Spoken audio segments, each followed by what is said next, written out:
Assalamu alaikum and welcome back to another episode of Manifesting Muslimah. I'm your host, Zara Pedersen, and in today's episode, we are actually going to be talking about quite a few verses from the Quran today. We are going to talk about from Surah Al-Qasas, or the story. We are going to be talking about verse 7 to 13. 7 to 13. Before we get into it, as usual, in case you're wondering, I am reading the Quran from my Quran journal, which I'm also selling. It's linked everywhere where I can link it. It is a English translation of the Quran by Maulana Wahiduddin Khan. And for those of you who are watching on video, you can have a look here. I'm holding it up. This is a Quran journal, so it's a study book. It's a study Quran. It's the full Quran with space in the margins to take your study notes next to the relevant ayats so that you can keep everything in one place. So if you're looking at studying or looking for something to study the Quran journal, this is a good way for you to have everything in one place. It is a big book because it is the full Quran. There is no Arabic writing in it, which means that you can take your notes, highlight, do everything that you want to do in this book, because it is not actually considered to be the real Quran because there's no Arabic writing in it. Okay, that is all the stuff that I feel like I need to say before we get into the story. Oh, excuse me. Sorry, I'm trying to multitask, so I'm trying to do a lot of things at the same time. I'm not good at that. I can't do that. So I don't know why I keep insisting on trying to do that when clearly it doesn't work for me. But you know what? God loves a trier, or something to that effect. Anyway, let's get into it. So again, Surah Al-Qasas, or the story, we start at verse 7. And by the way, this is the story of Sayyidina Musa alayhi salam, but in this instance we're looking at the narration around his mother, Musa's mother, Sayyidina Musa's mother alayhi salam. Okay, from verse 7. We inspired Moses' mother, saying, suckle him, and then when you fear for him, cast him into the river, and have no fear and do not grieve, for we shall return him to you and shall make him one of the messengers. Then Pharaoh's household picked him up, later to become for them an enemy and a source of grief for them. Pharaoh and Haman and their hosts were wrongdoers. And Pharaoh's wife said, he will be a joy to the eye for me and you. Do not slay him. He may well be of use to us, or we may adopt him as a son. They did not realize what they were doing. Moses' mother's heart was full of anxiety. She would have disclosed his identity had we not strengthened her heart so that she might be a firm believer in our promise. She said to Moses' sister, go and follow him. So she watched him from a distance like a stranger without anyone noticing her. We'd already made him refuse all wet nurses. So his sister said to them, shall I tell you of a family who'll bring him up for you and take good care of him? Thus we restored him to his mother so that she might be comforted and not grieve anymore, and so that she would know that God's promise was true. But most of them do not realize this. Okay, so subhanallah, there's so much in this, right? I'm going to try and sort of like just kind of go through it in sort of like chronological order. So first and foremost, this whole story is around trusting Allah's plan. So when Allah's telling you, of course, to let something go, trust that there's a plan behind it, that it is for the betterment of, for you, for other people, and just in general, right? So this is an example of Allah asking Moses' mother to let go of her own child and trust that the kid will come back to her, that the child is going to come back to her, even though she does not see how that is logically possible, to put your child in a basket and put it to, in a river. You're not going to think, oh, somehow it's just going to like make its way back to me. You're going to think, I'm letting go of this child and it like something's going to hurt the baby, something's going to happen to it, somebody else is going to find it, and the baby's never going to remember me. Like, of course, nobody would want to, like today, put a baby in a basket and put it in a river and be like, oh, well, I trust that God is going to bring it back to me, right? So in these days as well, it was the same thing. Moses' mother was terrified. She had suckled him for a while, breastfed him for a while. And it says when you fear for him, then when you fear for him, cast him into the river, meaning you've already bonded with the baby. She'd already bonded with the baby at this point. So then she had to let go. So there was already that connection. Allah knew that he was asking of her to let go of something she loved and was bonded with and connected with, her child. And that was her test. But he'd also promised her that he would come back to her, and he would not just come back to her as a regular schmegular human person. You would come back as one of the messengers. So quite a big promise here, right?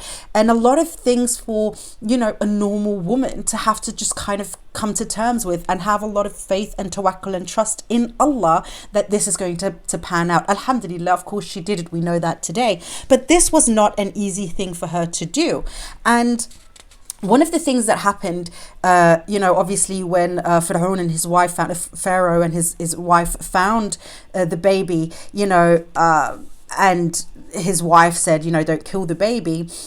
They were looking for a wet nurse, and a wet nurse in those days was somebody who would breastfeed the baby and kind of look after the baby until they were a little bit older, and then they would kind of like give them to their mothers, back to their mother. And this was also, by the way, this wasn't a thing that only happened for rich people or something like, or people of influence. It was quite common in a lot of places around the world. The Prophet Muhammad sallallahu alaihi wasallam, he also had a wet nurse, even though he didn't come from a family of like immense wealth or anything like that, but it was quite common to sort of send your child out and have a wet nurse. So this was also the case in this story.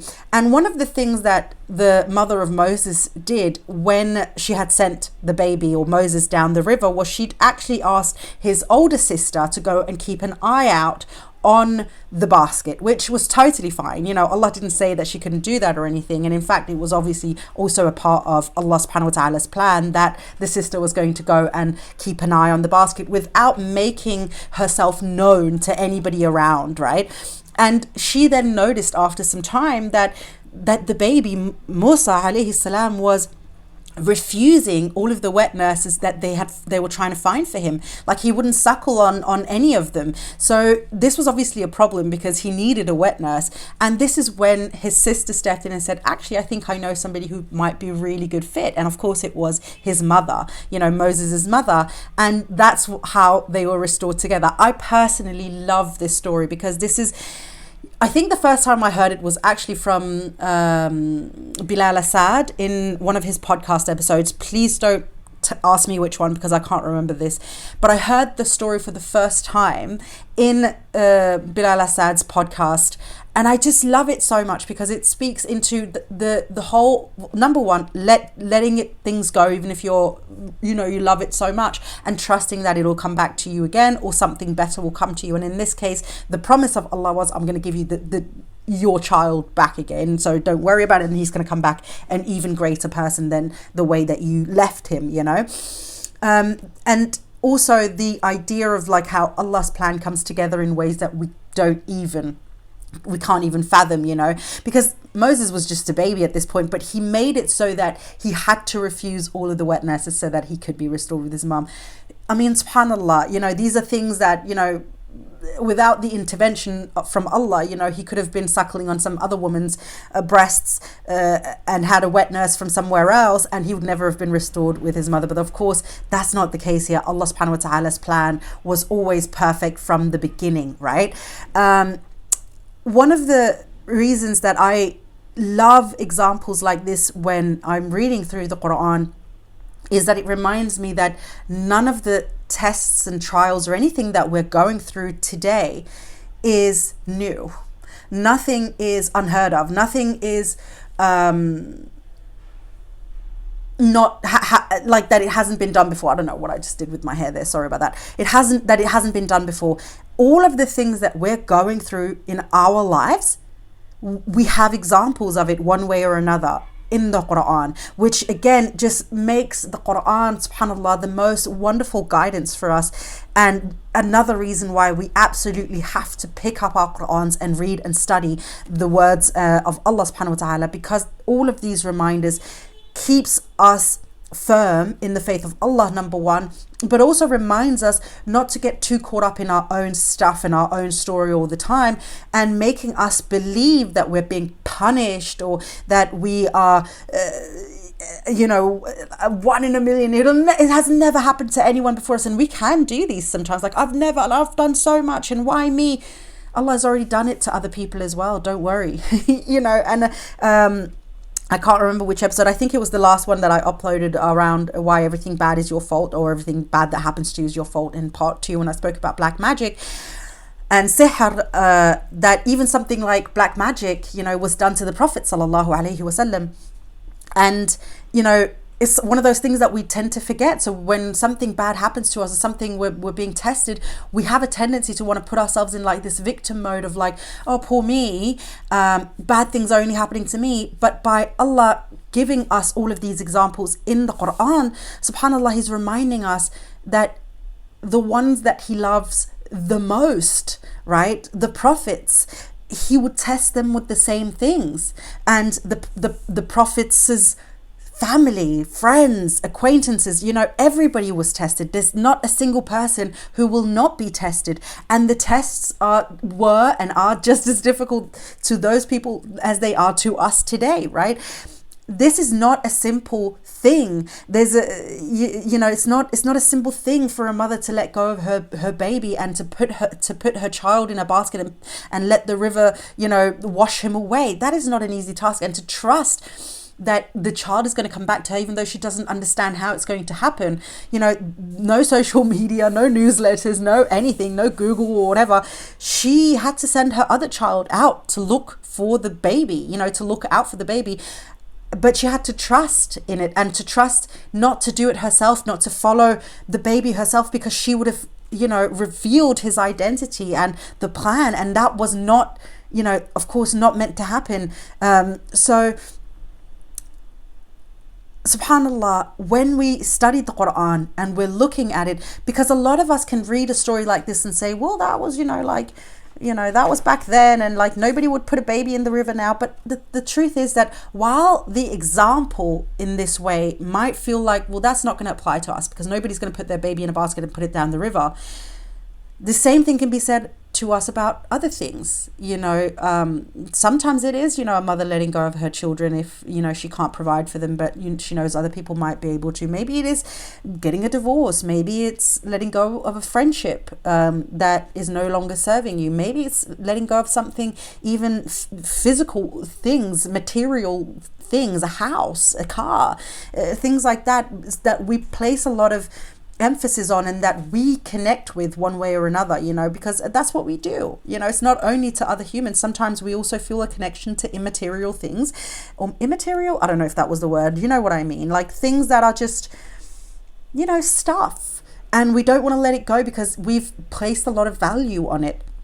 But this is where we have to trust that if Allah is trying to remove it from us, that there's a reason behind it. There's a reason why we have to do it. I think this specific example stands so strong because it is literally between a mother and a child.